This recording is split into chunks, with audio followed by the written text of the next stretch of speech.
Hi, Rob. Welcome to Venture with Grace again. Hey, Grace, how are you doing?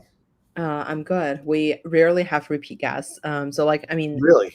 Yeah, Well, actually, a lot of people want to repeat, but yeah, we rarely make it happen. But yeah, oh boy, I'm like second timer. I'm going to go for three after this one. So, love this. Okay, to start the show, I would love for the audience to know the update. So you changed the company name to Uare.ai, and I think what in our conversation, like offline, I feel like you have done so much like research in the space, as well as like you have like a very, I wouldn't say contrarian opinion about it, but like, a lot of people are, as you mentioned, like, everybody's like using ChatGPT and then uploading their own data onto the God mode. But like maybe we could talk about like, the thesis behind the change, and also like the basically the insight you discovered after a lot of experiments. yeah, as you know, we launched a year ago. It was called Eternos, and we were making AIs of people for their legacy, and especially like baby boomers. But what happened when we launched, we got a bunch of customers from doctors and lawyers and writers, and we started to see this whole community build around our platform. And what we started to hear was, people want to control their data sets. They want to control their identity. And they wanted to be able to put that onto a platform where they felt they could end up sharing that and even monetizing it, giving access to their own individual AIs. So that led us to, working on now, we're launching the next version, which is called Uare.ai. And it's really about your ability to create the best individual AI of yourself. We call it the human. If you remember, we have this human life model, which is a small model, and it's really about taking your data set and you having that information so you can create a very high fidelity AI view, and your voice also. We create this very emotional voice. But I think we're just at this inflection where we were going to see people wanting their own AIs, and then you're going to have the large language models like OpenAI and stuff like that. But I see there's an inflection point right now. Mm. Okay, so I wonder, so by your own AI, I feel like when we chat about like your company, I think you guys have found success in stuff like sales, real estate industry, and all the different applications.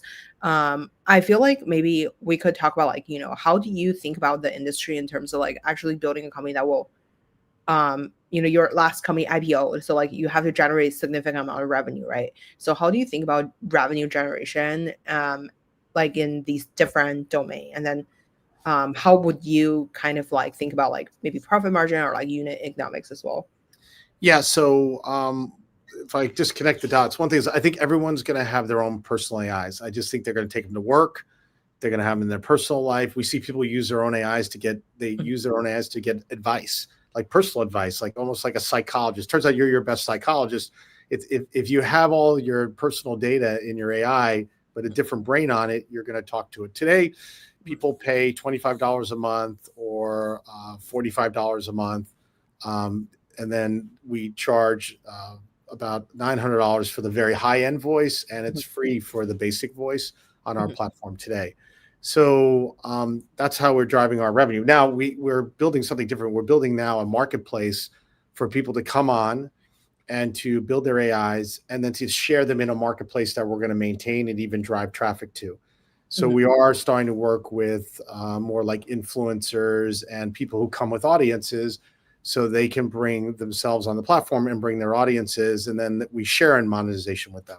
So we're sharing revenue for the audience that they bring. So I see that kind of as a future. I see it as like there's part entertainment, there's part education, there's part work, part fun. Like we're building some very cool AIs right now.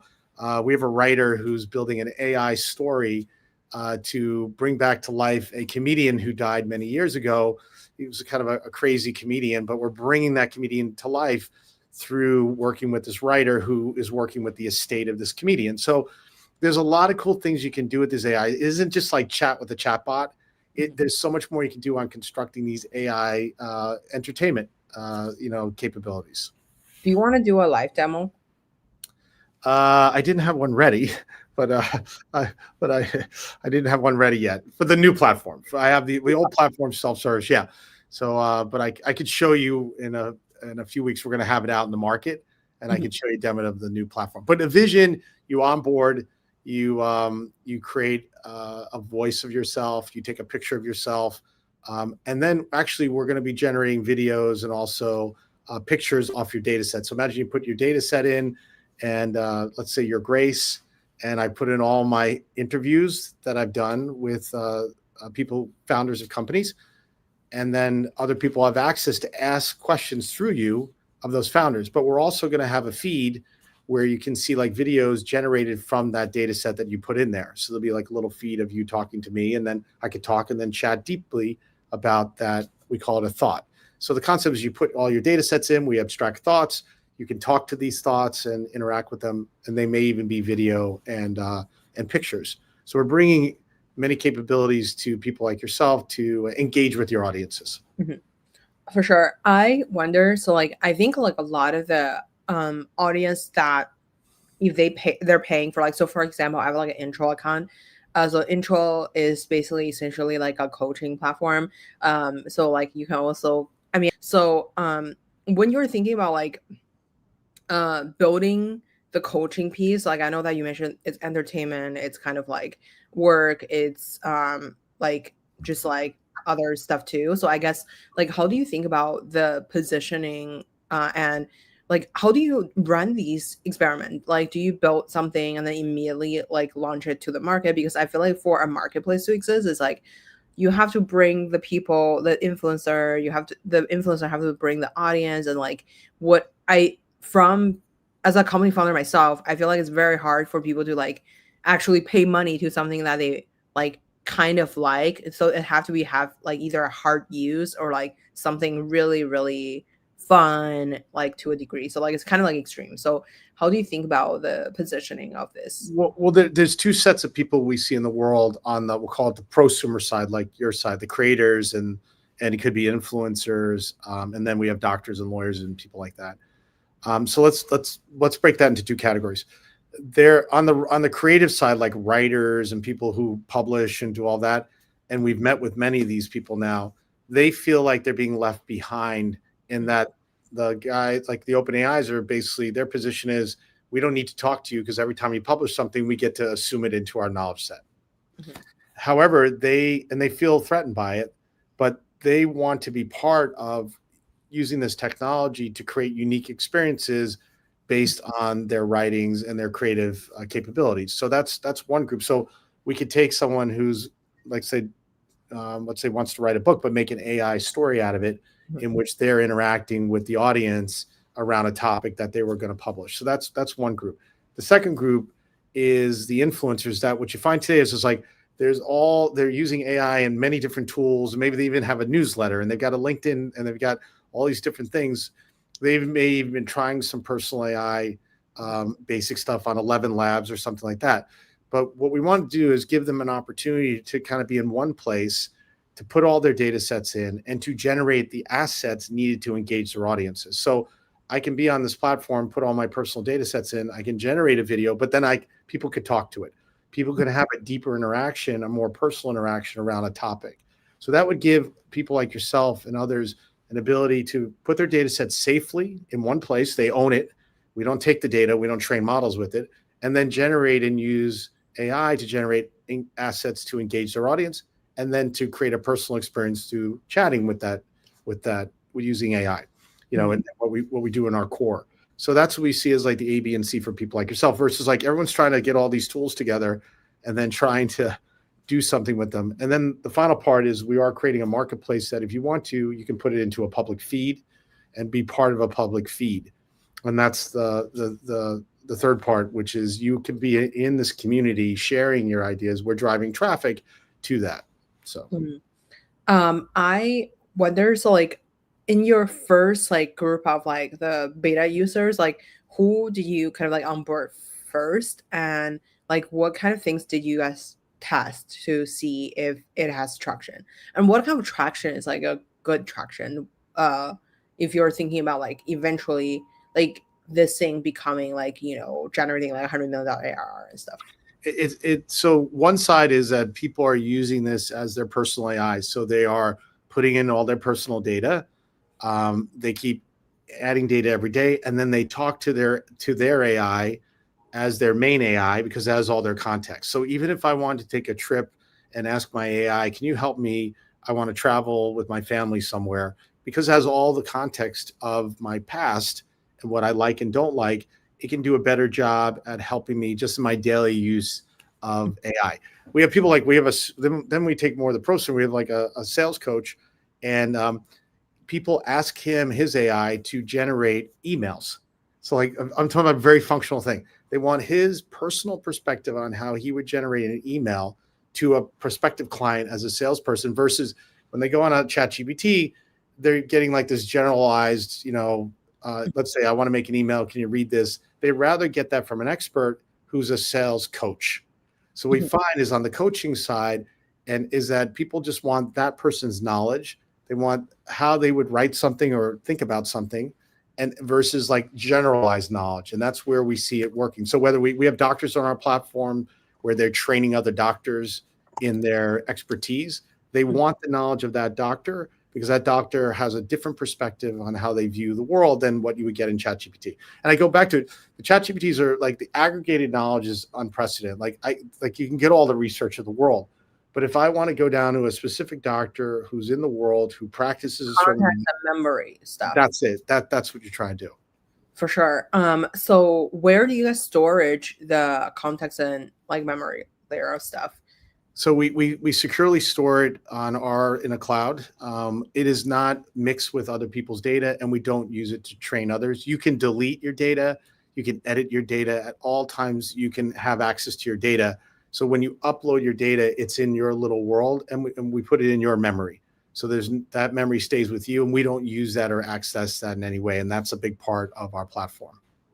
I wonder, in terms of like, since like you guys recently raised funding again, and like I wonder, when you think about like after like receiving funding, like how do you kind of like spend your money? Because I know that this sounds like very generic as a question, but I think your answer may be very different than a lot of the first time founders, because people say the first time founders are like building product, and the second time founder are building distribution. So like maybe we could talk about like, your thoughts on like allocating the money as a CEO. I mean, the first part is just you've got to go to market and you got a product market, and you have to kind of bring those two together. And then what you want to do ultimately is just, for me, it's like finding the 20 best people in the world to do the job. And that's the hardest part of being a founder of a startup, is that no matter whether you're a first time founder or in my case, I'm like a third time, you want to be able to find the best people. So that means it's a Rubik's Cube. You bring people in, you may have to let people out, you bring another person in, and that first 20, you've got to move pretty fast to get all the sides of the cube to be perfect for your go-to-market and your product market. And that's really what the goal is in the first 12 months. And it's hard. That's the hardest thing. It's like building the best team in the world will determine whether you're going to have the best company in the world or not. So that's kind of my focus right now, is just finding all those people. And I've got a good group. I don't have everyone. I got 3 or 4 more positions to fill, but I've got a good core group right now, about 15 people. So I wonder, so like I guess like think when you're like recruiting people, like I guess like where do you find them? Like, or how do you think about like who do you hire first? Like do you hire the product guy first, or do you hire the engineer first? And then if you're hiring people like an engineer, like what's your like thinking process on like um evaluating their ability, as well as like just like thinking about whether like I guess like yeah, like I guess like how do you evaluate if they're like a good fit for you? it's skill will. So like my whole life, I've kept these 2 columns when I'm interviewing someone and when somebody's working here. And that came from my early days at LivePerson, when we went through the .com and we had to do this massive layoff of like 85% of the people at the company. There was 3 of us who got together and it was at the time we were trying to evaluate everyone. It was really hard. And we made 2 columns with a spreadsheet with someone's name, skill, and will. And we would just say, we have to check both columns. And the 3 of us checked it. And if we checked it, they stayed. And if one person didn't check, people had to go. And that was back in a very difficult time. But it gave me a lesson, which was skill will is what you want. Some people may need to build skill, but they have so much will and so much energy and drive. And the basic function of a founder is to create an energy that flows. And one person in a startup, just one little person, could throw off the energy, and that's enough. Where if you're in a bigger company, you could have one person. And when I had 3,000 employees, we obviously had more than one person who maybe wasn't a fit, but they didn't throw off the energy because the mass was bigger than the piece. Here, the pieces are bigger than the mass. The pieces are the mass. So we have to be very careful who we keep. And I think you got to move fast on that. I sort of have a 2-week rule that like people should be here for 2 weeks and they should be just getting in. You got to give people a chance, but you can tell pretty quickly the small group of how people fit. I wonder, so like, do you believe in like everybody have to work in an office, or do you believe in like people should be spreading out? I mean, the core of the company is in an office today. That's why I moved here from New York. I wanted to like have the best people here, and I'm obviously in AI, and a lot of people are here who have great skill around that. We do have some people remote for certain reasons. They may be really great, and I just couldn't get them here, or we may have them. We have a person who's in Europe because we have European customers, and we want somebody servicing those clients. So, but when you're in a startup, there's something about the energy of being in one room together and flowing. And that's really a powerful thing if you can harness it. It's just harder when people are remote. So, I want to talk about like the fundraising. So like, I know that you know, obviously like at From both stars, like your first investor for your last company. And then this is like your second time creating this is your third company, but second time raising money. Yeah. So maybe we could talk about the fundraising process look like for you, and then I think like whenever I hear about like second time founder, people are like throwing money at people like because you have demonstrated success before. What's your experience like as a founder? Well, on the first time or this time? So this time. I think the first time I would assume it's like it was hard. It was hard. Like I had to like do everything I could. Like every founder, I had to like open every door. And I remember like the first door I opened is because his name's Steve Brotman, and Steve, Silicon Valley Venture Partners was the name. His computer broke down. I remember calling him. I was like, "Did you get my business plan?" He's like, "I can't access it. My computer broke down." I'm like, "Oh, I'll send over my tech guys, only if you read my business plan." So he's like, "That's a deal." So I sent over an engineer to fix his computer. He read my business plan and thought, "Wow!" And I you have enough chutzpah, people want to fund you, and that was kind of when I was back then and didn't have a track record. Here, because I spent 28 years building a pretty big company, it's like 28 years get you to raising a round pretty quickly. But I went back to Ed Sim, who was my original investor in LivePerson, and he was the lead. And then Naveen over at Mayfield, I had met, and I really liked him because he had a very vision like I do around personal AI and how that can come to life. And Ed and Naveen knew each other, and then we put the deal together, and I closed it. So it was a pretty fast raise, but it took 28 years to do that fast raise. So, that's how I look at it. For sure. What would you say like I guess like one of the challenge as like a angel I have for second time founder is like I feel like there's like two pieces of it. Like one piece is like I think like because of you guys are so successful, and then like because of you have to run like these like bigger company before, it's like really hard for me to judge if a founder actually can grind. Obviously you can, because I actually like I feel like I've seen you like you show up and then you like really ask questions, and then you really like I think you're like still very very humble to like begin with, and then you're like working very hard about this, right? So like I think the problem of like a lot of the second time founder or people who have worked at big tech before, it's like they have never like their lifestyle is like not suit for like a startup community, because of like the startup community is like you don't have that much resources in general. Like you can't pay yourself like a really huge salary and yada yada yada. And like how do you like think about like and then the other part is like I think in Silicon Valley there's a bias for people who are very young. So like like every like nowadays, like all these like top accelerator accepting founders that are like, I don't know, 16, 13, or like as early as possible, like whenever they drop out of like middle school or something at this point. But what's your thought process on like, competing with like people like that as well? Look, everyone has an edge. Like maybe being young has an edge and being more experienced has an edge. It doesn't matter.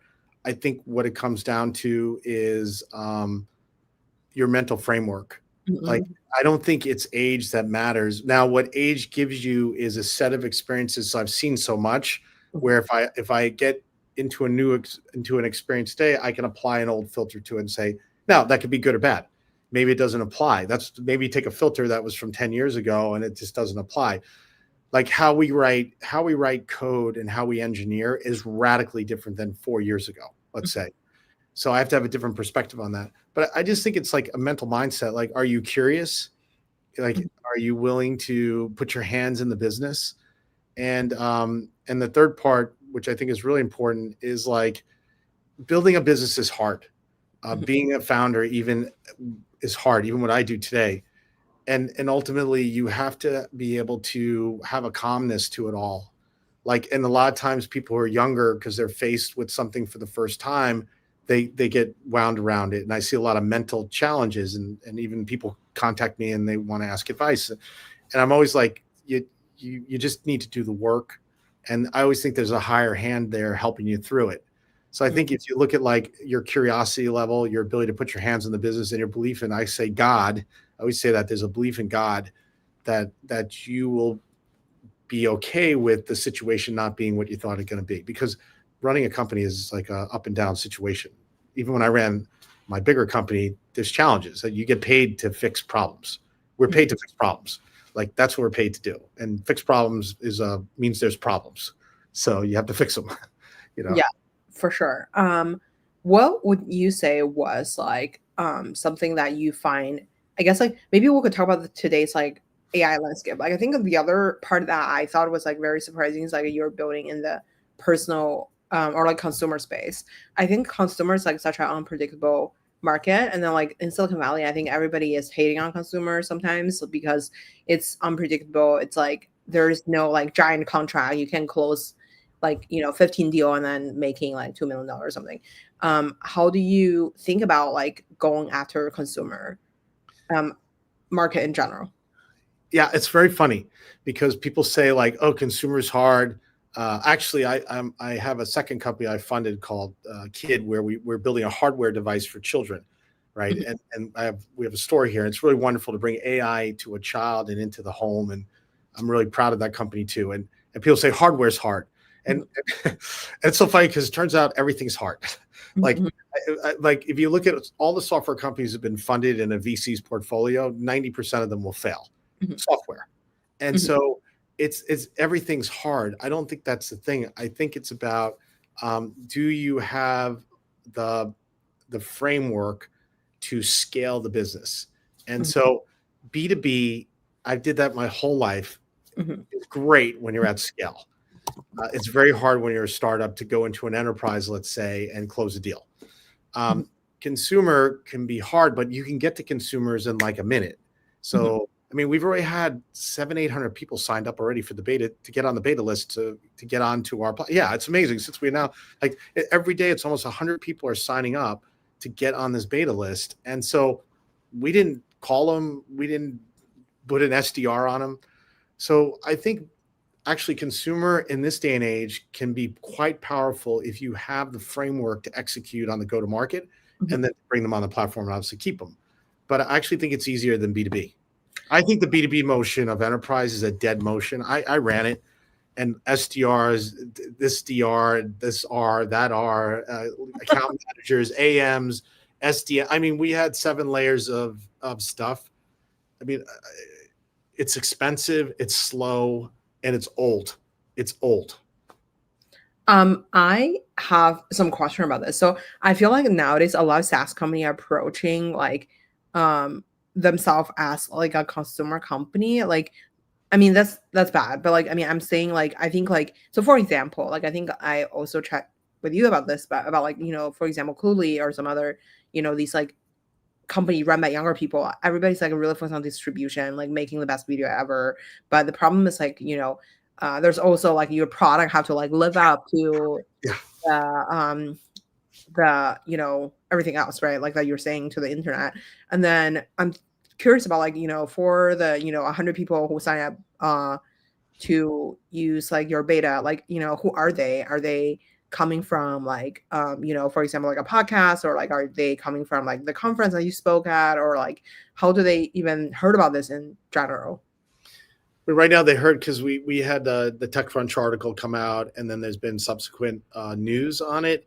Mhm, I've done some podcasts, and like things like being on this podcast mhm, that generates a lot. There's a whole set of, remember, there's 200 million influencers in the world.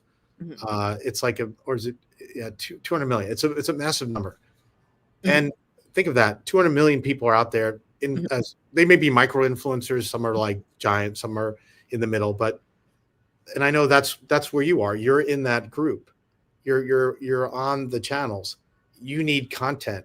So we find is like that is massive. There's a massive opportunity to distribute through that channel today, like Cluely did, mhm. if you have the right way to present yourself and your ideas. Obviously, they're doing it by creating some some fun comedy about the company itself and what they do. I find their videos very interesting. But ultimately, there is a new way to do distribution using this giant network.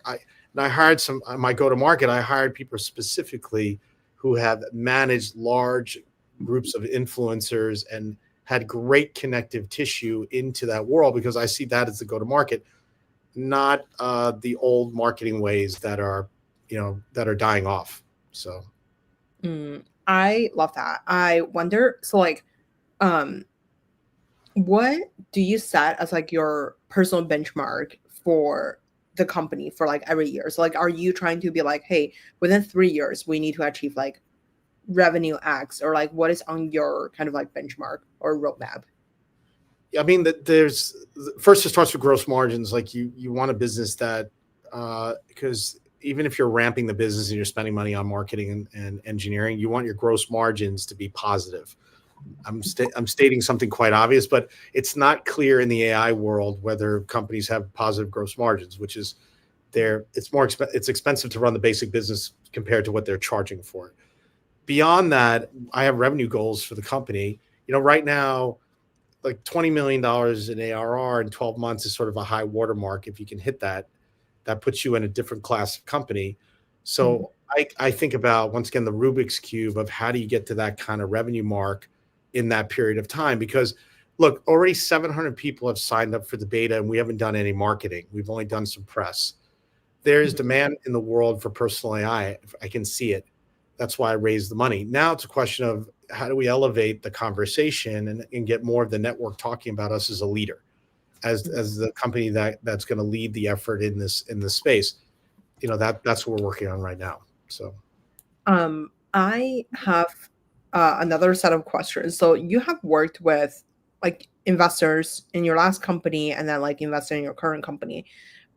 Since a lot of our listeners are investors, like how do you think about like, this may be like irrelevant to your AI, but like maybe I guess like from your experience as a successful founder, how do you think about like the in the investor world, like on like who will run a successful fund? So for example, at the beginning, oh, when let's say like at Sim pick you, and then you also you're LP of like different funds and stuff, but like I guess like from a founder perspective, like how do you think about building a successful fund? first of all, it starts with, like, if I look at Ed and Naveen, as it's the world I'm living in today. Like, they're just very supportive of CEOs. So I think the first thing is, like, I have met people, and I go back to my live person days. There are people I still remember, um, who, when I pitched them, they were very mean to me, Mhm, and sometimes, VCs can be, they think they're being constructive, but they're just being mean, mhm, and founders remember that. Um, So I remember one very well known, like one of the big guys. He basically said, "This is a dumb with my chap. This live person, that's a dumb idea. No one will ever do this." I don't. He was like almost cursing at me about stupid, and I was like, "Whoa!"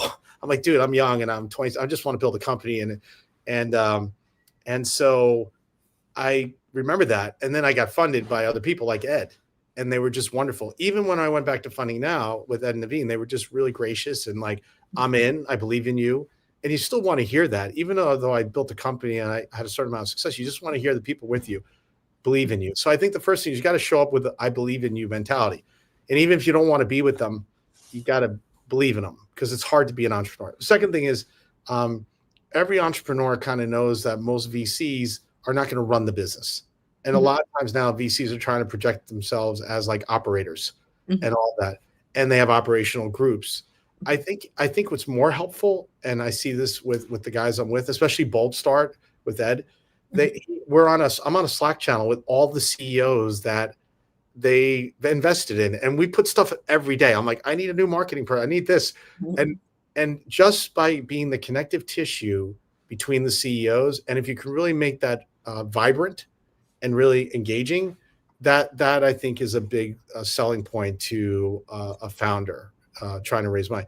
The next one is just the terms and all of that, which are commodities today. But it starts with, people want to feel like they're special. People want to feel like they're at least respected, and I think that's the most important thing. And I have heard from today even founders who have met with VCs. Even I have money in a couple of them, and they'll give me feedback like that people treated them like garbage, and you're like, why'd you have to do that? It's not necessary. So, how about like from, I guess like, when people like say, I love what you were saying about like, being respectful to the founders, and then making sure that like you are like, regardless if you're helping them or not, like you supposed to like, I guess like, believe in them, instead of like just like going, if you're like giving feedback, instead of like being super like like a lot of criticism, or like being really mean about it, like you could just present your idea instead of like just going hard about it. How about like when you're funding the funds, right? So like, I guess like, as a LP or like as a investor yourself, like, and how do you pick on like, who do you fund? And obviously like, especially when they didn't really have like a super obvious track record. Yeah, it's kind of, I mean, it's the same thing. It's like when because I've got money in a couple of funds, obviously if I have money in track record funds, so I look for that they've got a certain track record in a certain area. And I think it's important, at least for me, to be involved. The funds I'm involved with are related to categories that I can understand. So I'm funding software and technology and things like that. I've done some direct investments through smaller funds like SPVs and stuff. And so I've done that because like I got into one of the big robotics companies to an SPV, because I really think robotics will be big, and it's an important company. But I think it comes down to, once again, is my relationship to my knowledge set in that area, so I can help this fund and help them if they need my help. And it goes down to the people again, like, how knowledgeable are they? Once again, I think it's a relationship business all the way down the chain. Money is a relationship business. Like, even when I was running a public company, having relationships with these public shareholders, there were some who were good friends, some I went to dinner with. I know their families. It's like, it's a relationship business. And so I wish it was something more tangible than that, but you just want to know you're parking your money in people that are good people and that have a knowledge set, like the skill will on the other side too. I wonder, so what would be your, like, if you, let's say if they invest in stuff that like lost money, like what would be your reaction to it? Like, if do you ever worry about like if your money is just gone after? No, I mean, what I've heard is that the early stage are having a trouble raising their funds right now because they're sitting on stuff from the end of a cycle. So they're sitting on stuff on the end of the SaaS cycle. So my understanding right now is, like, even a Mayfield or a Boldstart, their Boldstart always does founder stuff, but Mayfield does all this founder stuff where they have very large funds because they're stepping in where these normal funds would be raising, first round, seed round. They're having trouble right now. So, I just think there's a different dynamic happening in the markets right now, and so I just see like there's a change in how I think capital is going to get deployed. So. I wanna maybe we could like go back to I guess like positioning yourself in the personal AI space. Like, how do you use AI every day? And then like I'm sure you test out your own product every day. Um, what were some like insight that you found that like you didn't know like maybe caught like 3 months ago? Yeah, I mean, the big part is, and this is why I changed the name of the company. You are your best AI. I guess for a lot of my life, I was searching for an AI interface like the next Alexa or the movie Her. If Mhm. you remember that movie, you talk to this AI. But what I learned through building this company last year is that you are the best AI. You trust yourself. You're going to give your data over to yourself. Yourself has your best perspective on you, Mhm. but you have to think of like it's yourself with a different brain. Let's say it's all of your life's experiences, all your stories, but there's a different brain on there, a superior brain that Mhm. maybe isn't so biased, that has more of a perspective that is could better suit you. Mhm. If we get the right stories from you, and I have the right stories in the system, which I do, Mhm. the AI can help me in many different decisions around my personal life, professional, all of that, because it has my context. The best AI is an AI that understands you deeply. That's the best AI, not a general AI that gives you advice like it's giving to everybody. You want advice given to you based on your context, based on who you are as a person. I even see these things going to work where you can take it to work and it would do your work for you, but it has your context. How do I like to sell? How do I like to do things? It's got my personality. That's the power I see. But I feel like that should be shouldn't you track every data? So like for example, like this podcast, like our meeting or like, everything else, like how do you shouldn't there be like some sort of like hardware device that like for Yeah. example like a computer you just bring and then like you kind of record everything for like, a month. I feel like that gave you enough data to be like, hey, how I make decisions. Because otherwise, like how do you track this? Because I know that on the other podcasts you were saying that like you would record like 20 something hours of conversation like to hear the people's tone and then their like voice and then their emotion and stuff. I feel like the emotion part is kind of like really hard to track because like a lot of times it is because of like you're reacting to something in front of people or not in front of people because a lot of the stuff are like just in your head. um you don't really know the people's actual kind of like emotion towards stuff. So I'm curious, how do you kind of solve that problem? Yeah, I think you're absolutely right. I believe that there'll be like Cloud. There's different recording devices today. Mhm. There was Friend that I don't know how they're doing. Somebody here had it and didn't use it for more than a day, but we're definitely going to have more recording of conversations, and we're going to capture the emotion. This is what we do today, and our platform. You can record yourself into the platform. We now have a mobile app coming out that you can record yourself into a mobile app. Um, but I do see a device as part of the strategy. Like I have these two. I have a device company called Mhm. Kidco.ai, and I have Uare.ai, and I see the world as individual devices that are AI native and individual models that are yours. And these are the way I see AI progressing.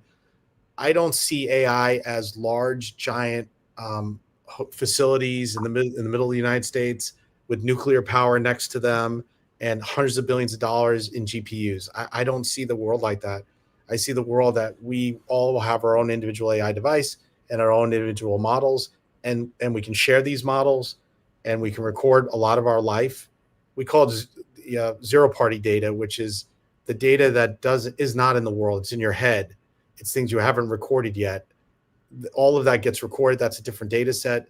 And we have these two things working together in your life. And that's why I came here. I came here to build these two things, and eventually they'll come together. But I see the world in much more of a one unit world of AI. I love that. How I guess like um what's your thought on like building the model? So like beside like, obviously there's like, the chat GPT wrapper of the world. Like essentially leveraging the existing AI, but like instead of like uploading your data on top of their cloud, you upload on your cloud. But like, do you have to build everything from scratch, or how is this different from the existing technology? You use existing models, but you can train them, and then you have a different way to handle the data. So you don't have to you don't take the data and stick it in models all day. You can vectorize the data and do things with it so that you have your own data store. And then we have a way to get to that knowledge fast and then give perspective and answers to questions. RAIs act very differently because RAIs will say, I don't know. Like RAs will say, I just don't know. So if you try to ask an AI something outside of its data set, it just doesn't. It'll say, I don't have knowledge of that. And that's the big difference between that and a giant model, which always tries to give you an answer because technically it has all the world's knowledge. So it should be able to give you all the world's answers. I don't think that's true 100%, but it tries. Then we say it hallucinates, which I don't think it's really hallucinating. It's just combining thoughts. It may be a different thought. Maybe it seems hallucinatory, but that's what happens when you try to play God. When a human tries to play God, you can get something that doesn't work too well sometimes. I guess like you mentioned about like it is kind of like a more elevated version of your own thoughts. Like so, but like I think the one way I look at ChatGPT is like I want to know stuff that I don't know. But like if I only know certain stuff and like I feel like there's so many things I don't know. Like how do you think about like solving the problem of like sure, like I want to interact like with myself, like or like with my own thoughts, so bounce up ideas. But the problem is like I can only be so much because I don't know a lot of stuff. That's So correct. yeah, how do you guys like? Your individual AI can be your best self because in this case, when you're working on yourself and talking to yourself, it's connected to a world model. Like we still train a small model that has world knowledge in it, but it's all filtered through your lenses. So, but you're right. When you're talking to yourself, we can't limit it because you may be asking like, where should I go on vacation? It needs knowledge of all of that. Now, if somebody's asking you a question, like they come in, they went the Grace Gong, AI, and they want to ask you about, hey, you've interviewed a bunch of entrepreneurs. I'm starting a company. What's your perspective on how, I should raise money? And it should be in the box, only your perspective and your data set of all these interviews with these entrepreneurs. It doesn't go into world knowledge and try to pick out something. That's the difference between how you use it personally and then you can use it when you share it. From the technology perspective, how do you guys deal with like multimodal data? So like, for example, the voice, and then there's like also like, for example, if you, I post on LinkedIn every day, so like there's tons of stuff on LinkedIn. There's also like, I guess like there's like a lot of like technical barrier to actually get all the data from these like different platforms. And then also maybe there's my email, there's like Slack, blah, blah, blah, blah, blah. So like, how do you kind of like prioritize like which piece of content that I have generated to be like the most we should prioritize more versus others? Look, we there's a lot of noise. Like if you hooked in everything, you're going to end up with an AI that's very confused and doesn't have a purpose. So when we work with somebody like yourself, it's about your purpose. Like you may say, look, I want to inspire entrepreneurs to get all the knowledge they can from other entrepreneurs. Okay, great. Let's start with the foundation, like all your interviews here. Maybe there's some more LinkedIn information. I don't know if we put your emails in there or other things. What people tend to do is think of an AI like a junk drawer and they drop everything they can in it. And then it's like, what's the purpose? We had a customer as a doctor and started down a very narrow place around some brain, an area of brain damage. And then it started to widen. And eventually what you're trying to be is ChatGPT. And then you lose you. So I think the important part is to always maintain you as an AI that has your essence, not only sounds like you, but it has your knowledge set, because nobody wants to talk to Grace Gong, the ChatGPT.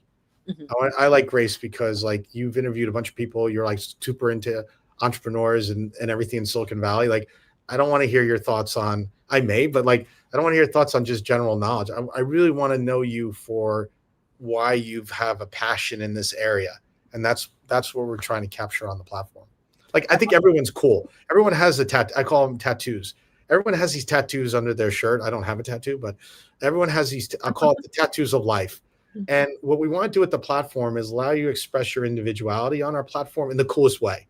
And bring your data set, but don't bring your cool data set. Bring the thing that makes you unique. Share it with millions of people in the future. Like, that's the cool part about Uare.ai. It's not like just a functional thing of, it's like, Grace, you've got a passion. Let's get that on the platform. Let's let millions of people get access to you, you know?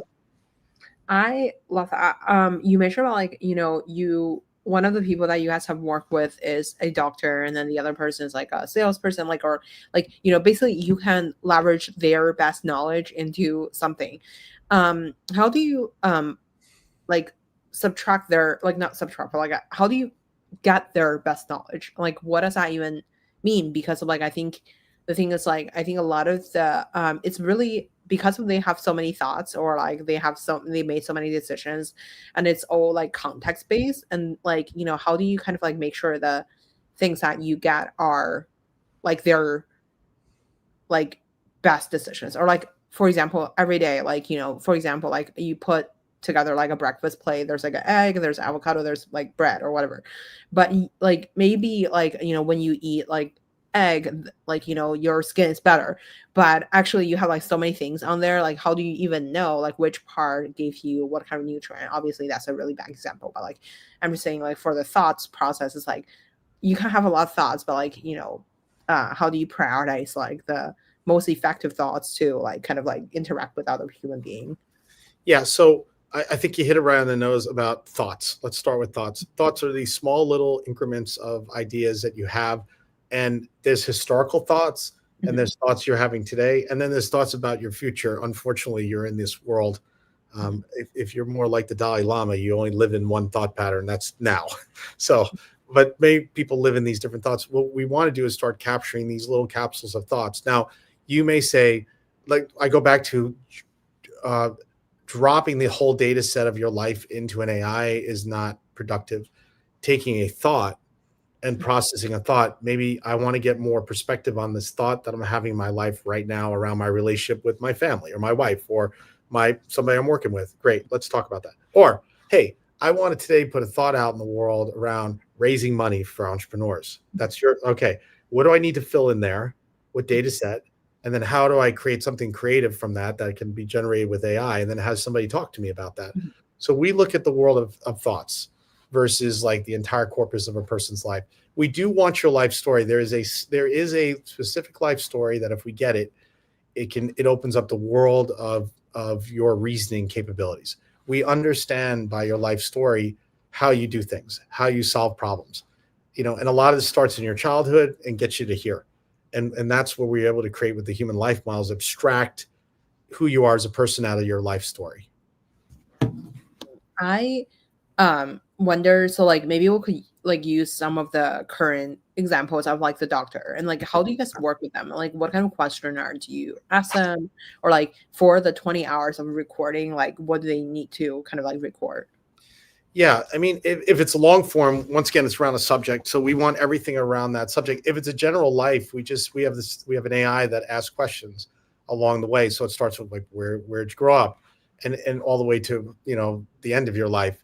So there's an AI that'll ask questions and gather information from you over time. A lot of it though, our power users get to a place where they're just dropping information in because they're facing something in their life that they want to answer to, and they want to drop it in a data set to give context to the AI. So it always goes down to, if you want to share yourself, you want to put a data set in so people can interact with that knowledge set. Or if you want to use it yourself, you want to put enough data to have your AI give you great context and personalization.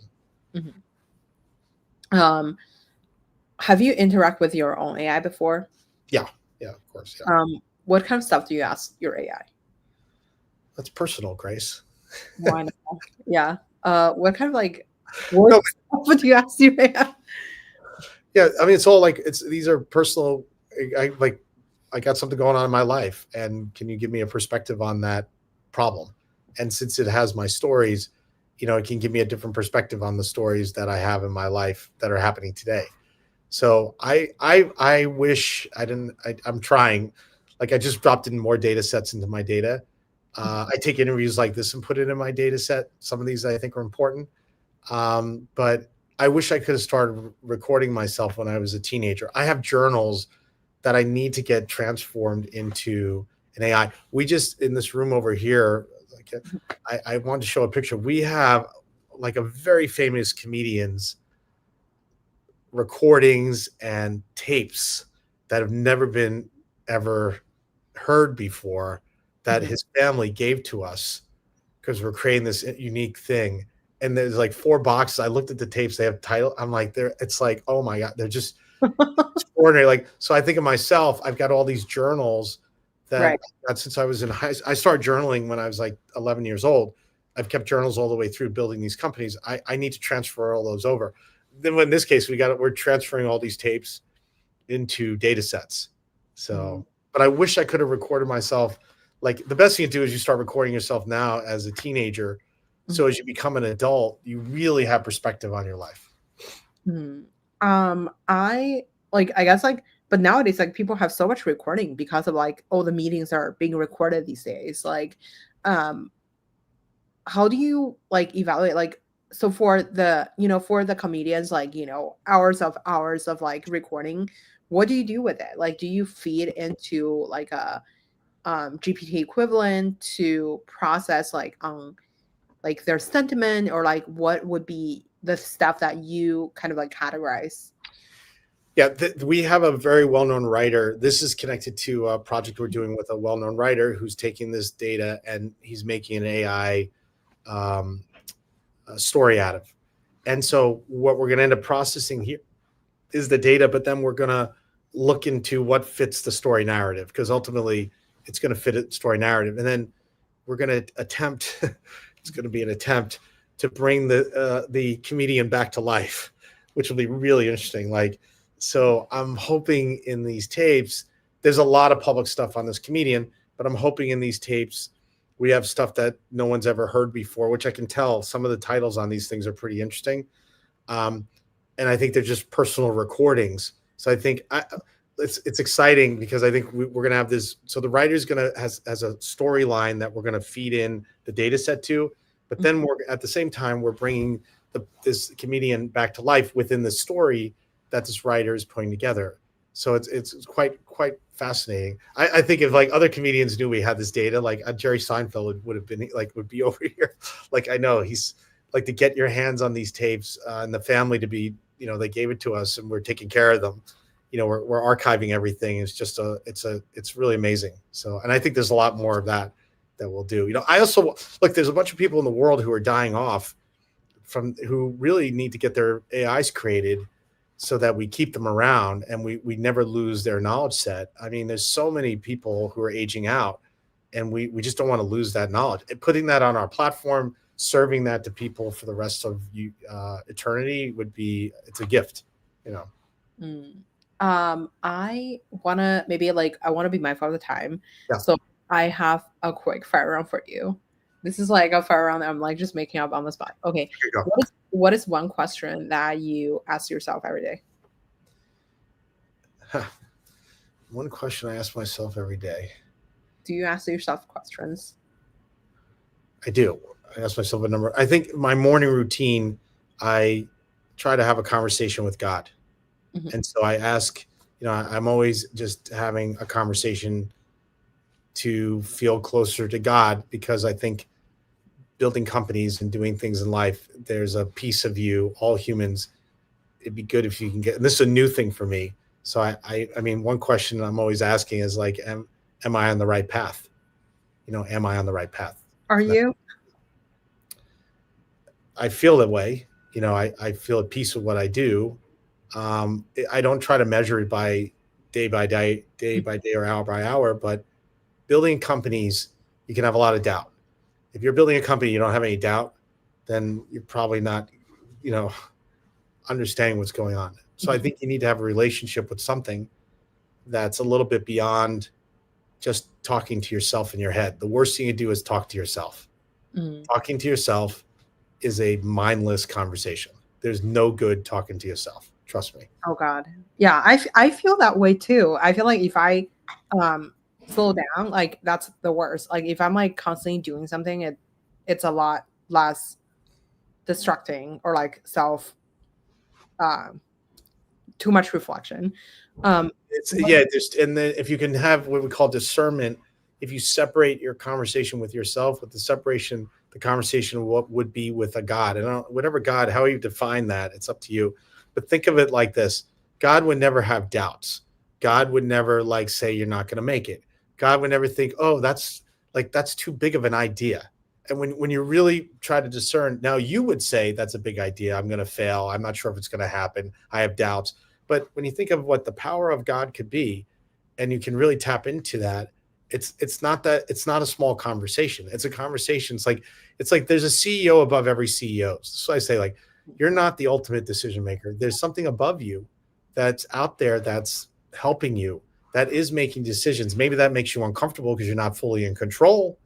But if you realize you're not fully in control, that there's a hand out there, that there is someone you're reporting to, that changes the dynamic of what's going on. It doesn't make you less engaged or less ownership of a business, but you have someone you're in partnership with at all times, and it's not a human being.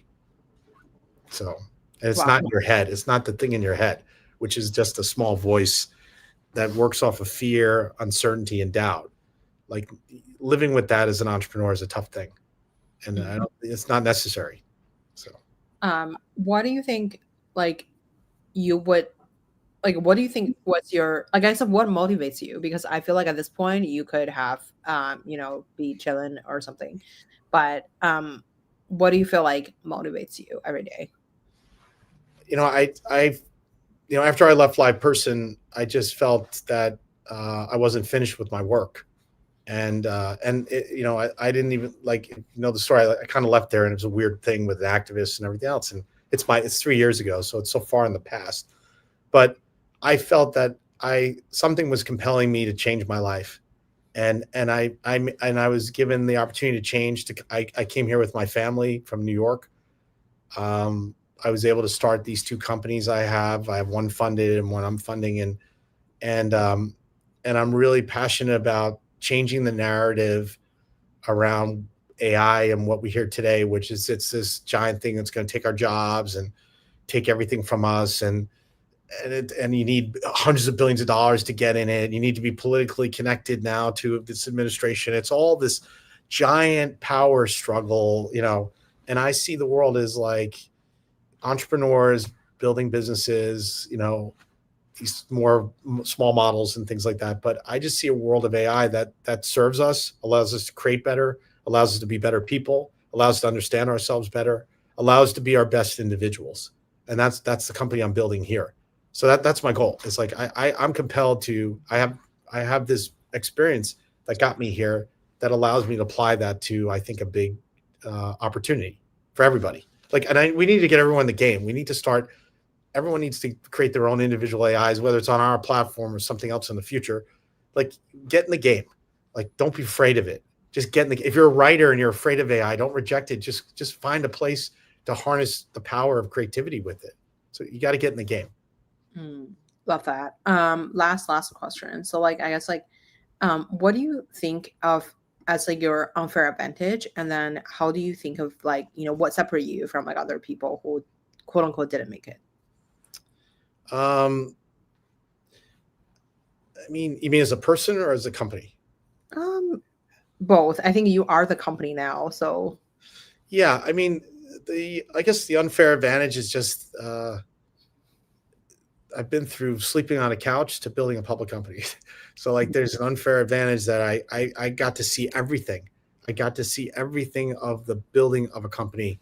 And so that gives me just a perspective on how we can go from here, the couch, or actually not a couch, but I call it here, to and my goal now, it took me 28 years to do. I'm really focused on what could I do in 3 years? Could I build a company that's much larger than the company I built over 28? Because we have different tools, we have a different way to work. AI is the good thing about AI is I'm not selling it. like that's why 700 people already signed up, is because it's out there. Like it's already been sold. The entire world, most of the world knows about AI. That's been done over the last 3 or 4 years. It's just our job to say, like, I know you want to be an AI, but you want to do something specific for you. We have it. But when I started LivePerson, I had to tell people why the internet was good. I remember being and pitching people, and they're like, "I don't believe in the internet. Like, I think websites are dumb. I think chat. Like when I invented chat, and people said, "Oh, that nobody wants to chat." I remember all this, and we had no. You got to build a website. So today we don't have to tell people to be an AI. They want to be an AI, but they want to be in a place that they can be safe, they can control it, and that's the message that we're putting out there. So, well, love that. Well, Rob, thank you so much again for coming to the show. Every time you speak, it's kind of like a TED Talk. I love that in a good way. It's like insightful, not like very superficial and stuff. And Grace, I just want to say, like I've said this before in private to you, but like I just think you're like going to be one of the voices in this industry. Like I see what you're doing here. Like we've met for coffee a couple times, and I just think, and I think people know this, but you're so at the beginning. You're going to be one of the forces in, like, there's a world of AI and all these new companies. And you are just, I think, going to be one of the forces in it because you're curious, you care, you're involved with, you're connected with people. I know people know that, but I just think you're one of the forces. And I think in the next 3 years, like I can only imagine what you're going to have because of what you're doing now. You're putting the work in now to be close to the people that are building, and everyone will remember you that for what you're doing today. Thank you so much, Rob. Like literally, I feel like coming from you, it gave me so much confidence because every day I feel like I question myself. I'm waiting for the AI to tell me to calm down. We all are. We all are. Like, but you got it. I mean, you're on the road, so I just want to say that you're an awesome person. You're the best. Oh my God, thank you so much. Instead of my AI, I want your AI to tell me every day. We got to get you set up. That's my next goal, is to get your AI set up. I'll put you in the first batch. Okay. You're the best. Thank you so much, Rob. Super appreciate you. Happy Thanksgiving, everyone, too. Oh, happy Thanksgiving, everyone. Ending stream. One sec.